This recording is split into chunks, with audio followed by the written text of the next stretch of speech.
প্রিয় কৃষিপ্রেমী ভাই ও বোনেরা আসসালামু আলাইকুম। আপনারা আমার সামনে যে চেম্বারগুলো দেখছেন এগুলো ট্রাইকো কম্পোস্টের চেম্বার। অনেকেই নতুন নতুন বাগানি বা ইউটিউবে দেখেন যে ট্রাইকো কম্পোস্টটা কী জিনিস। আমি এখানে বেশ কয়েকটা কম্পার্টমেন্ট দেখছি, একটা দুটো তিনটি চারটি পাঁচটি ছয়টি। তো এইগুলোতে কিভাবে ট্রাইকো কম্পোস্ট তৈরি করা হয়, এই যে দেখেন এগুলো একটা সারিতে, এইটাতেও ঠিক এইভাবে পাশাপাশি কয়েকটা চেম্বারে এই কম্পোস্টটা রাখা হয়েছে। এই কম্পোস্টটা কিভাবে হয়, এটার প্রসেসিংটা কি এবং এটার গুরুত্ব কতখানি, সব কিছুই জানবো ডিপ্লোমা কৃষিবিদ রূপম ইসলামের কাছে। জি রূপম ইসলাম, আপনি আমাদেরকে একটু বিস্তারিত বলবেন।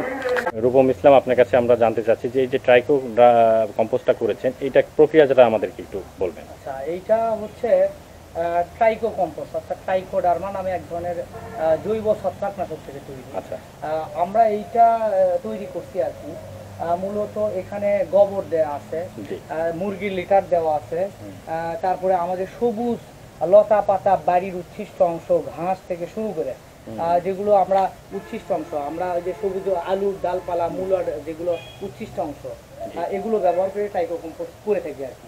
এইটা কয়েকটা মানে ধাপে ধাপে এটা তৈরি করা হয়।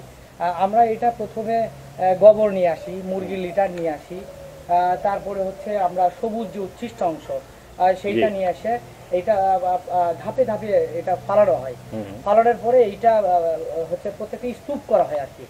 প্রথমে গোবর দেওয়া হলো, তারপরে হচ্ছে আমরা একটা ট্রাইকোডার্মা জৈব ছত্রাকনাশকের স্প্রে দিলাম, তারপরে এইটাতে দেওয়া হলো হচ্ছে আপনার মুরগির লিটার, তারপরে এখানে দেওয়া হলো হচ্ছে আপনার সবুজ উচ্ছিষ্ট অংশ যেগুলো আর কি, আগাছা, কলা গাছ থেকে শুরু করে সবুজ যা মূলার যে পাতাগুলো, আলুর ডাল, পচা আলু, বাড়ির উচ্ছিষ্ট অংশ, এগুলো দিয়ে ধাপে ধাপে স্তর বাই স্তর এগুলো সাজানো হয় এবং ট্রাইকোডার্মা স্প্রে করা হয়।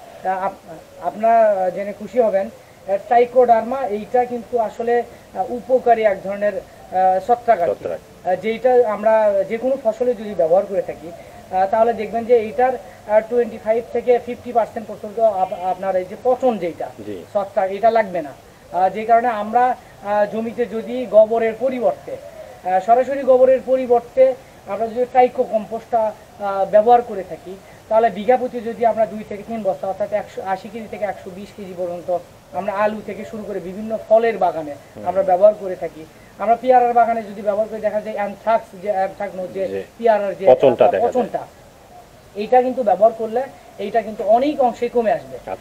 এছাড়া আপনার ফসলের যাবতীয় গোড়া পচন যেটা গোড়া পচের যে রোগটা এটা হবে না।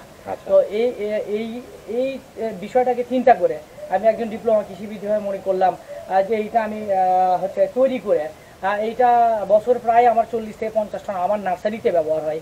আমাদের সবজি চারা যে কুকুপিঠে যে চারাগুলো তৈরি করি সেখানে ব্যবহার করি।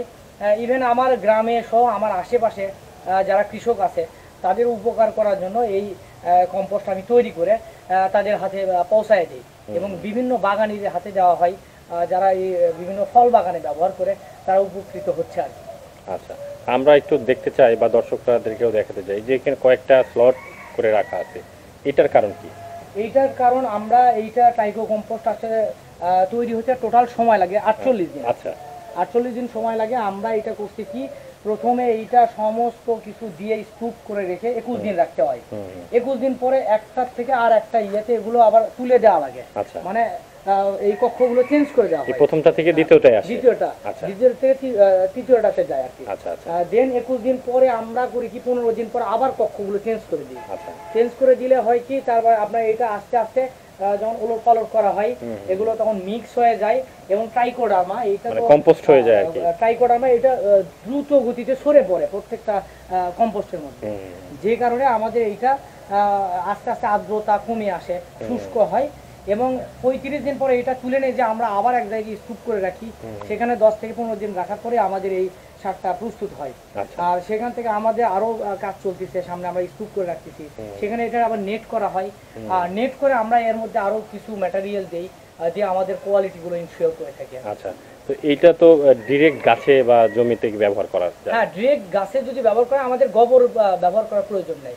আমরা এটা হচ্ছে 80 কেজি থেকে 120 কেজি যদি আমরা এক বিঘাতে আলু কিংবা মরিচ বেগুন করি, আমরা যে বিশেষ করে ব্যাকটেরিয়াল টুইল যে রোগটা ফসলের সবচেয়ে যে কঠিন রোগ, এটার কোনো ওষুধ মানে রাতারাতি গাছ মরে যায়, রাতারাতি গাছ মরে যায়। আমরা যদি জমিতে এইটা দিয়ে আমরা যদি গোবরের সরাসরি গোবরের পরিবর্তে যদি ট্রাইকো কম্পোস্টটা ব্যবহার করি, আমরা আমাদের ফিল্ডে এক্সপেরিমেন্ট করে দেখছি বা পরীক্ষা করে দেখছি, আমাদের নিজেদের জমিতে দিয়ে দেখছি যে টমেটো মরিচ বেগুনের যে ঢলে পড়া যে রোগগুলো, এইটা অনেক অংশে কমে আসে এবং গাছ অনেক তেজি থাকে এবং গাছ অনেক দিন বেঁচে থাকে আর কি। আচ্ছা, আর রূপম ইসলাম, আমরা দেখতে পাচ্ছি যে ট্রেতে এই যে চারা বসিয়েছেন, কি চারা এবং এটার সাথে ট্রাইকোডার্মা কম্পোস্টের সম্পর্কটা আমাদেরকে? আচ্ছা, আপনারা যদি দেখেন এইটা বাংলাদেশে হচ্ছে 3টা উন্নত মানের টমেটোর চারা। এটা হচ্ছে 1217, এটা ইন্ডিয়ান একটা ভ্যারাইটি, শতভাগ এইটা হচ্ছে আপনার ভাইরাস মুক্ত। এইটা 1% জমি থেকে 12 থেকে 15 মন এই টমেটোটা ফলন হয়। আমাদের বগুড়া অঞ্চলে এই টমেটো ব্যাপক চাহিদা এবং কোনো উইল্টিং রোগ নাই এবং ঢলে পড়া রোগ নাই, তারপরে আপনার নাই। আমরা ওই যে ট্রাইকো কম্পোস্টটা দেখাইছি, ওই ট্রাইকো কম্পোস্ট আমরা এই যে কোকোপিটের যে ট্রে পদ্ধতিতে চারা, এখানে আমরা কিন্তু এই কোকোপিটের মধ্যে আমরা এই সরাসরি ট্রাইকো কম্পোস্ট ব্যবহার করতেছি, ভার্মি কম্পোস্ট ব্যবহার করতেছি, যার কারণে এখানে সুস্থ সবল সুন্দর চারা আমরা কৃষককে ইনশিওর করতে পারতেছি। আচ্ছা, ধন্যবাদ। আমরা প্রিয় দর্শক বন্ধু, আমরা একটু রূপম ইসলামকে অনুরোধ করব যে আমাদের একটা চারা উঠাই দেখানোর জন্য। আচ্ছা, আমরা দেখাবো। এই চারাগুলো কতদিন হলো? এইটা আমরা ট্রান্সফার করছি, এটা এখন ওঠানো যাবে না। এইটা আমরা এখানে 2 দিন রাখার পর আমরা এটা রোদে নিয়ে যাব, আমাদের নেট হাউসে নিয়ে যাব, যেখানে যে হার্ডেনিং করব। আমরা আপনাদেরকে দেখাচ্ছি এই চারাগুলো হার্ডেনিং করা হয়েছে 7 দিন আগে। এটা এখন ওঠানো যাবে না, এটা 10 দিন পরে আমরা বিক্রির জন্য উপযুক্ত হবে। আমরা আমাদের নেট হাউসে এবং পলি হাউসে চলে যাব, যেখানে আমাদের চারাগুলো আছে আর কি। আচ্ছা, ধন্যবাদ রূপম ইসলাম। দর্শক বন্ধুরা, আপনাদেরকে আমরা নেট হাউসে যেও কিভাবে চারাগুলো সতেজ সুন্দর হয় এবং একদম জমিতে লাগানো বা টবে লাগানো উপযোগী হয়, সেইটা চারা একটা গোড়া উঠায় দেখবো যে এটার উপকারিতাটা কতটুকু। তো প্রিয় দর্শক বন্ধুরা, আপনারা আমাদের সাথে থাকুন।